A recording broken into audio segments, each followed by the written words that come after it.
folks, I'm Tom Vessel. And I'm Joey Evans. Today we're taking a look at Worldspanner Factions. Now you'll notice a big number 1 here.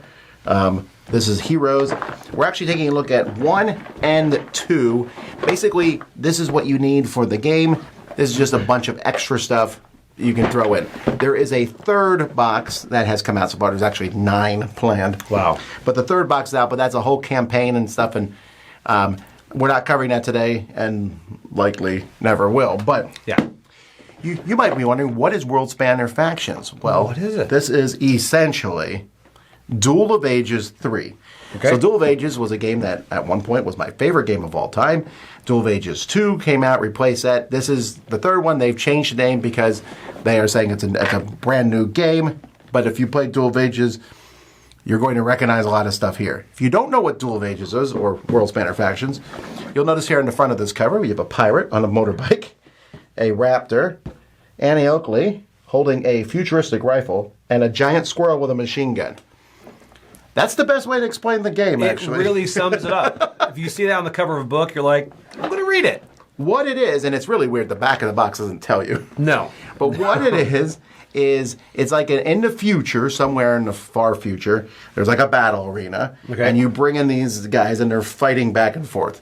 There's no real rhyme or reason, but you're in this arena. The arena is made up of different chunks of land from time, and then you have different people from time. So you might have one of the 3 Musketeers, and you have Annie Oakley, and you might have a robot from the future, and a fantasy princess, using various equipment from those times to fight each other and or do various quests. Right. There's a lot of stuff going on. I'm going to give you the quickest rules overview I can. Okay, so what you're going to do in this game, first thing is you are making a team of heroes. Or villains, I suppose. They don't all have to be heroes, but it's going to be champions fighting against each other. And what you are doing is you're picking them, and you can pick them by drafting or whatever. But I want to explain these. First of all, each of these has a different type of a faction that they're part of. So there's 9 different factions. So this is the Exemplars, this is the Adventurers, this is a villain here, the Bladed Terror, and this is a warrior, and this is an outcast, so on and forth. Then there's a bunch of stats down the side of each card. So the top stat is how far they move. Then we have their strength and intelligence. Then we have underneath that their virtue, which is basically how they treat other people. So if you have a high virtue, you treat other people well. And if you have a 0, I believe this Bladed Terror has a 0, he just kills stuff. Then the crown underneath that is kind of your fame. That's how much other people treat you. You know, so some people have a higher fame because, hey, you're well regarded. Look at Spartacus. He has a 6. Then this up and down arrows is your dodge or agility. Underneath that is stealth. Underneath that's armor. Then we have aim. That's how good you are with ranged weapons. Point is how good you are with like pistols and throwing things. Wits is essentially initiative. Melee. And then down here is how strong you are, your power when you're attacking someone, and how much damage you do, as well as special abilities. But that's not all. You got hit points up here, and then you have things that you are good at. Some things that you'll start with. So Misty Corona here starts with 3 money, but this person here starts with 1 card from the good deck too. This person starts with 2 cards. Pat Garrett. This squirrel starts with 1 card from the shadow deck. This person's good at various things. So there's a lot of stats on these cards, but this is going to determine how you play the game. And did I mention cards? Sure, I mentioned cards because you can get cards. See, we can ask Sienna as Queen's Daughter of the Amazon. Can she use this Terror pistol? Well, it has a 4 strength, 3 intelligence. She has 5 strength, 3 intelligence. She can use this weapon. And this has a stronger hit point. It has a range. She'll be able to use that. And there's all kinds of things. Maybe Kat, the assassin, is riding on a mountain bike. Kat would like to use these rockets, but it needs a 5 strength, and she only has a 4 strength. Those first 2 stats, strength and intelligence, are used to determine if you can use a weapon or not. However, if you have that weapon's symbol on your thing, then you can use it regardless of the stats necessary. And if you do have that, you'll get, like, for example, if you have that symbol on you, when you have the chopper, you get a +1 to hit. So there's all kinds of things that you can get in this game, from dynamite to this tooth here. You might find a rucksack or find a horse that you can ride on. You might have a arm snake, I don't even know what that is, or a combat shotgun, or you might find a potion here, or have a palm pirate, or a tomahawk, or you have this robot that you can release to send after other people, a Molotov cocktail. And that's just from the normal deck. You might find yourself an entire chariot, this potion, a soul stone of clarity. You might find a mission that you need to do, or a cube that lets you press it to do something, or just an AR-15. The combinations, this is just one of the decks of cards, plus all the different heroes, is quite staggering. And I'm not even done showing you heroes. We got Robin Hood, Morris, Mr. Catskill, Phil Breadlegs, this alien, this guy who just jumps through time, El Cid, the Crystal Being, Smoke. And I'm just showing you there's going to be eventually 360 characters in this set. I think right now there's 157 of them. Freedom! To play the game, you're going to be building a random board that's made up of random lands, and these are called platters, these pieces, and then keys. Some keys you'll always use, which are the keys with domes in, and there's some lith keys. These are some aliens you're working with. And other ones will be random based on what you've decided, and you make a board. And on this board, you're going to be playing the game. In the game, players are split into two teams, the Skyhawks and the Cyclones. You'll each get a deck of cards. This deck of cards is going to control stuff, and players are going to have to search for a long time and find the different standees for each of their characters, and you'll put them in a base that matches the color of your team, and you're going to be spawning these all over the board.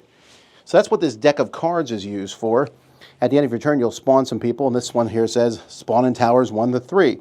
So I might show up here. I'll pick that tower. This one just says spawn in a tower 1 to 2.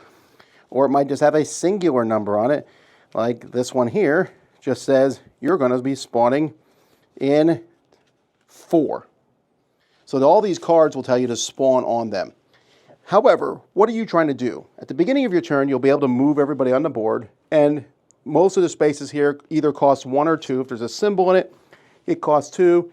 There's a few things like deep water or fire that you can't go in, but the game comes with reference cards that tell you what all the different terrain costs to move into. And you're going to these different keys. The reason is you're trying to go to a key and try to do a test here. Like I might go to Lost Light and do spy work. So spy work uses this lightning bolt symbol.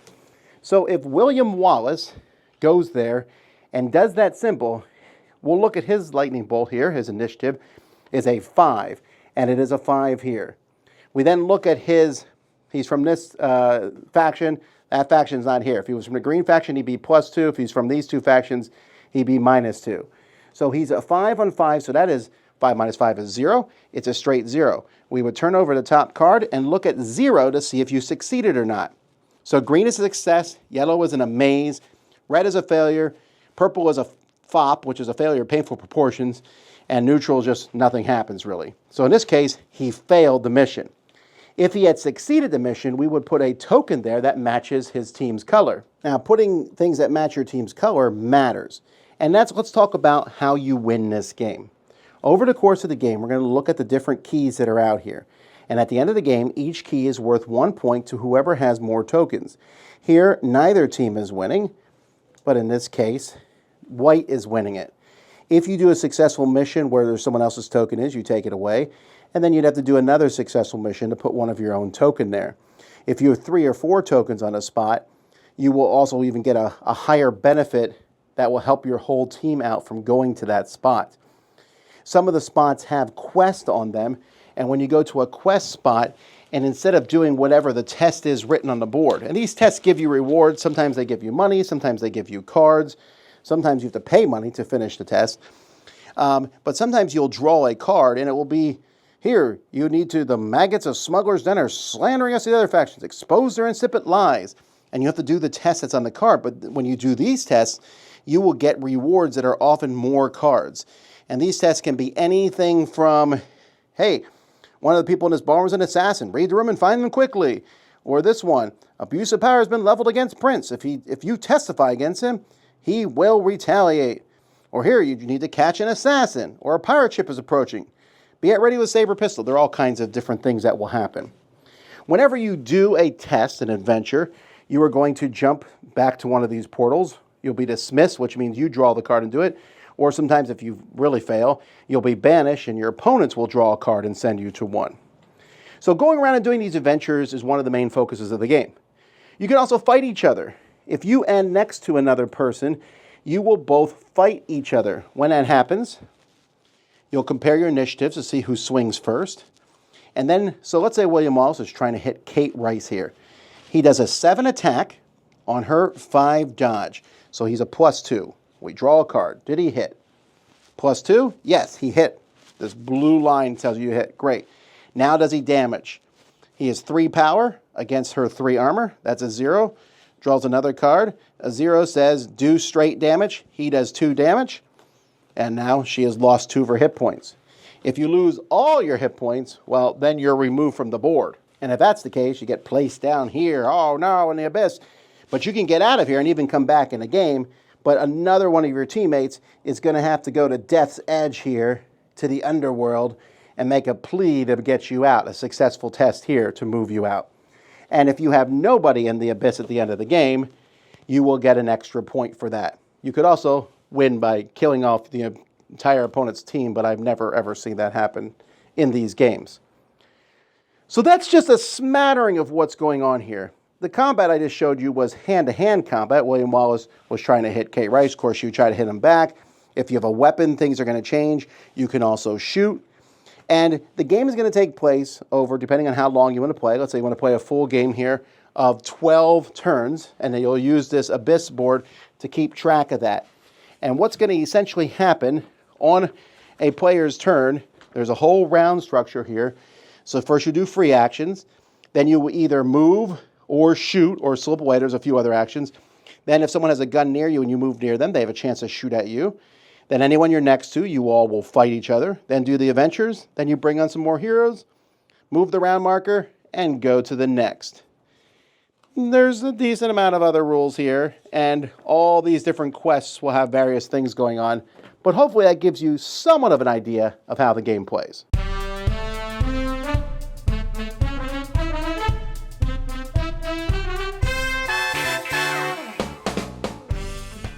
You know what I just realized? I put the wrong cover on the back. This does tell me what it is. It's, you're fighting with two themes. Okay, yeah, pretty much that's it. Okay, so this game has so much content. You know, at the very beginning of this, I said we probably never played a campaign. That's not a joke or even a knock against the campaign. No. It's just that there's so much in here. They're eventually playing at 360 heroes. That's insane. Right now, there's about half that or so. But let's just pretend there's 150 heroes. You use like 6 or 8 Right. per game. And then the number of cards. So the combos is unbelievably huge. And this is what drew me to Duel of Ages in the first place. The idea, I always explain to people, it's like that scene in Bill and Ted where you see Genghis Khan with a baseball bat running around, yes, and Beethoven's there. And I'm like, I love that idea. Different people from different time periods. And it's hilarious to me. And if you like that funny feeling, you're the target audience for this. It is. It's kind of like a smash-up style of you get to pick just the wackiest things. And I think a lot of the strength in this afterwards, it sticks with you because you know what? Man, I wish I would have had this guy, or you'll realize this combination of people. And the fact that you can sit there and I like the fact that these people also lean into their weapons. They have a bit more of an ability like that. So if you get a pistol and you can't use it, you can hop on a raptor and run there and then throw it to Wild Bill Hickok. You know, you're like, here, you need this. And now all of a sudden it's like, okay, he's going back. It's like that type of story is what this creates. But it is funny to see Annie Ugly with an M16. Which is wonderful. Or we saw, right? What was that one game where Spartacus ran in and got blown away by a shotgun? Yes.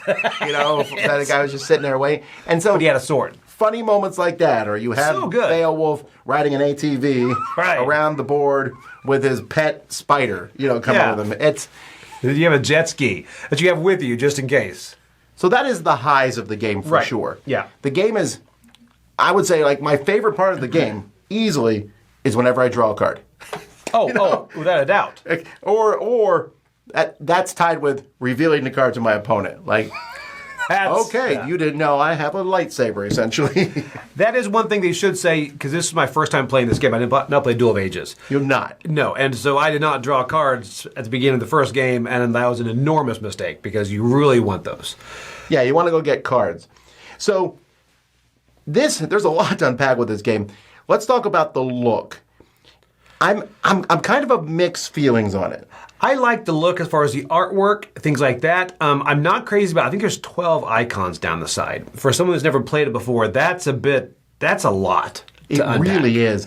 And they got rid of something I thought was really odd in the first Duel of Ages, and they had colors on the sides. And the colors mattered because you would say white versus yellow does this, or whatever. Well, that would make sense, yeah. But, well, it was kind of a pain. You had to look at a little chart for colors. But they got rid of that and just numbers. But the colors, I liked them because it helped differentiate the stuff. Right. But I will say that teaching people the game, the attacking, every time I'm like, it's the fight stat versus your agility. Right. Then it's your power versus the armor. I know there's stuff like that. But because of where they put them on the card, I would just have like the fight stats on the side. Yes. It almost is like, it would be so much easier to do that. And this is going to come to a bigger point I want to talk about later, but I also want to talk about the art. So some of the art, I think, is amazing, and some of it is fine. They have, I think, 10 different artists. There's a lot of different artists. You can tell, yeah. And some are better than others. And some people might get thrown off by the mishmash of the art, and even the board itself is a cacophony of just looking at it, the symbols everywhere. You know, what does this base do over here? I will say for the games I'm in, I kind of would dungeon master the whole thing. Someone go here and I'm like, okay, this test does this is what you get. That's the stat you're using. Right. You need to do a 3. And I have all that, but it's going to take a while if you don't have someone doing that at the table to know what's going on. Which is sad because the rule set is fairly simple on this. I mean, there's skill checks, and then battles is the same thing every time. But it just seemed like there's an entry that shouldn't be there. Because the icons make it to where it's like, wait, what is this again? What is this again? So that type of thing. I think organization would help, I think, as far as because the battle is what you use most. You don't have to battle in this game, but you kind of do. I mean, you're going to want to... Yeah, you're going to want to fight. I mean, if you don't like combat, I always tell people it's not just combat. Because the first time people play, they hear about combat, and they start picking all these combat characters, but there are characters who aren't good at combat at all, but they're amazing in the game for adventures. Right, and there's also blocking that's going to happen. It's like somebody's going to be in your way because you're like, well, I guess we're going to fight. I don't want to, but you're sitting there. So that happens. The game also has a ton of flavor text. I don't think it's particularly well written in many spots. On the back of each character is like a full thing. When it's a biography of that character, it's cool. When it was like in the middle of a story, sometimes it feels more like juvenile fiction. I don't know how to explain it. I wish they were just all cool biographies, even if it's made up. I don't care. Yeah. There's a coach in the game. Make up a story about that coach. I don't care. We just call him Ted Lasso every time we play. But so there's all this stuff going on, and it is overwhelming. I mentioned that every time I play the game, I'm like, okay, guys, you picked your characters. Wasn't that fun? Now here's the unfun part: dumping out a huge pile of all the standees, and it takes like 5-10 minutes every time for everyone to find them. And maybe there's a way to organize them. I guess I could organize them by letter or something. But it's a little cumbersome. There's a lot of setup and stuff. And this is one of my things with the game. So this is, like I said, Duel of Ages 3. If you like the other two, you're going to like this one. This is essentially, and the designer has written mounds of things on how different this is than the last one. This is Duel of Ages 2.5. It really is. It's the same game. Yes, they've changed things. They've streamlined things. But for everything they streamlined, I think they added some extra stuff too. Like dropping one stat from that side thing is not really streamlining, especially since from 1 to 2, they added 2 stats. Okay, so you're still up by 1. I think the whole thing, and I don't know how I would do it necessarily, it just feels like it's a game that's not streamlined particularly well. And a lot of people, I think the biggest fans of this game are people who already like Duel of Ages. Yes. Now, I haven't played the original. I liked it. It needs to be streamlined, but there's a couple of things that stood out that I'm like, these are really good ideas. Like being sent back to your spawn point if you win or lose a skill check. I love that. It's like, okay, you're out.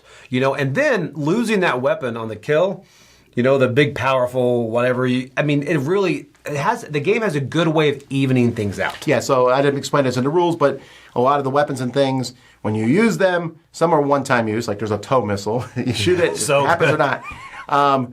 Some are infinite, they last forever, but most of the weapons have K on, or have a little skull on them, which means if you kill someone with that weapon, then that weapon's gone. And I like that. So if you have like some that a lot. unbeatable combination, you found the sniper guy from Alvin York, okay, and you've given him, you know, a brand new spanking modern rifle. You're like, well, now he's invincible. Well, no, if he kills someone, that rifle's gone. I like that, and I hate it. Sure.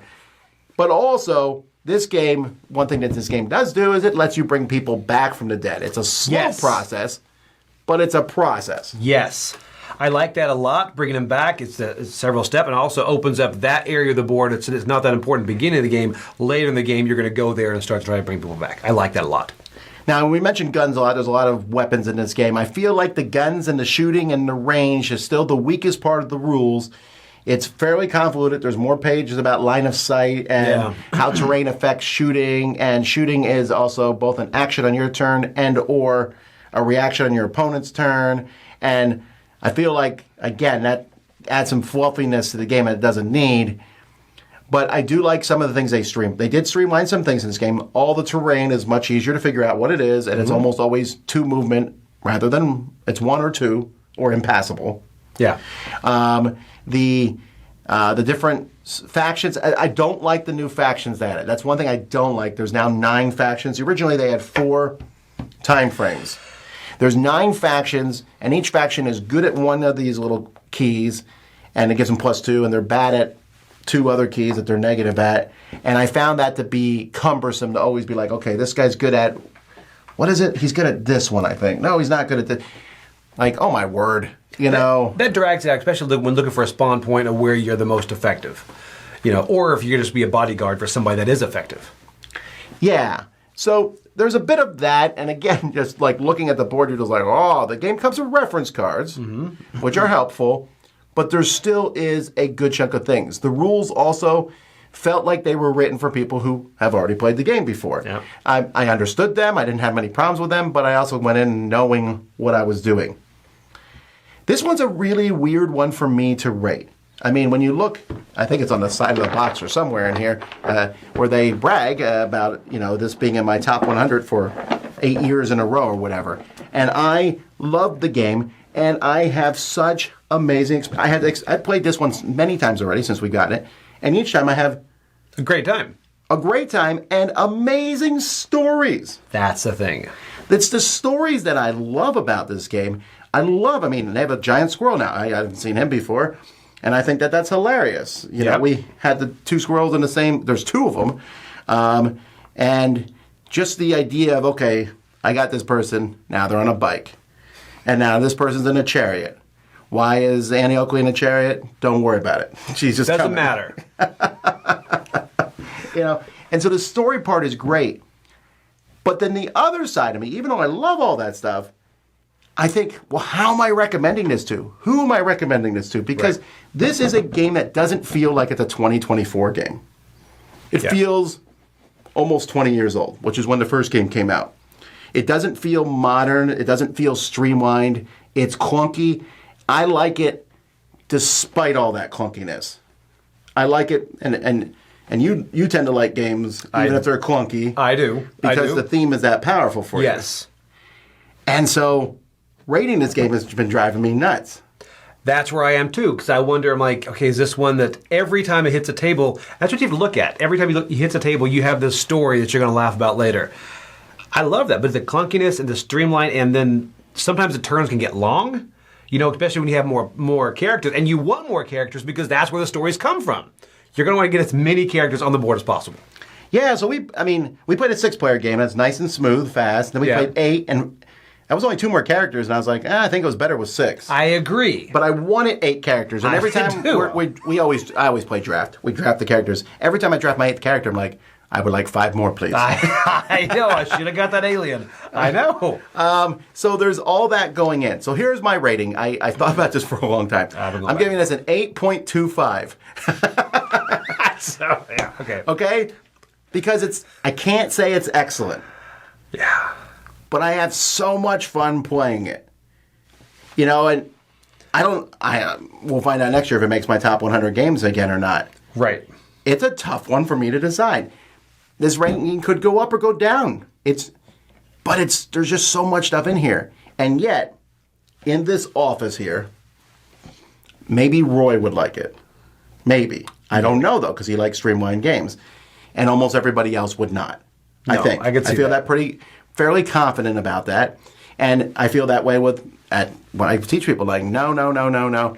You would like it. You would like it. And I found the people who I figured would like it, and they did. And I've had a good time playing with them. But it is a narrow market. So I like it. Like I said, there's things I wish were better. I wish it looked better. I wish it was, the graphic design was better. I wish the art was a little bit better. I wish, there's lots of things I wish were better. And then I'm like, but I'll still play it. Yeah. Right. Where are you? I'm coming in, I was right there between 8.5 and 8, and I'm going to probably come in at an 8 just because I just wish it was streamlined a bit more.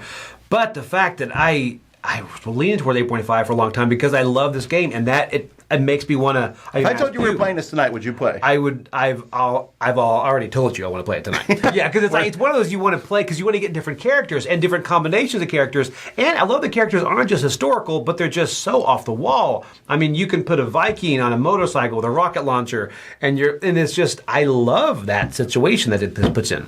I wish the icons were a bit more streamlined or maybe better organized because you're going to use the battle ones a lot more. You than the really skill are. ones. Yeah, the skill ones, you know, like the initiative and the attack and the power and all that, I feel like that stuff's used more. Some of them have a lot of text on them, too. Right. There's characters who have a once per game thing. You kind of just got to remember that you did that. I mean, the game comes with these tokens, I guess, that you can put on it to remember, but there's just little oddities, but those oddities also add flavor and joy to the game. I agree. Like, one person, he has rocket boots, and he can, use them once per game. That's just fun. When do you use those boots? Yeah. There's these weird missions you can solve. There's cubes. You can have a pet raptor. that you got to read rules about how the pets work and stuff. But I don't care because I have a pet raptor. And the cards are great because especially getting the cards and then someone else getting the cards and you're like, oof. Then they all of a sudden change your entire position. Like, what did they just pull? And I love that. So many revelations happen in this game that make it great. Yeah, so definitely what I'm going to keep. You don't need this and Duel of Ages 1 or 2. This replaces them completely. I'm replacing them in the library for that reason because that's what's going to happen. I have to figure out the best way to sort it. I have it currently in these 2 boxes, which is plenty of space, frankly, but still sorting the characters and stuff. So hopefully by watching this review, you'll know if you'll like the game or not. It's definitely a game that I think the people who love it are going to love it. Yes. This is almost a guaranteed love or hate game. I agree. I definitely lean towards the love. I do too. For sure. I just also... It could be so much more. It could be. It could be like my favorite game of all time again. I agree. It just needs to be modernized in 2024. It's got that B-movie battle feel. So good. So, there you go, folks. That's Worldspanner Factions. I'm Tom Vassell. I'm Joy Evans. And we've mentioned Annie Oakley a lot in this review. Have you noticed that? She's awesome. Yeah, she is. Wild Bill Hickok.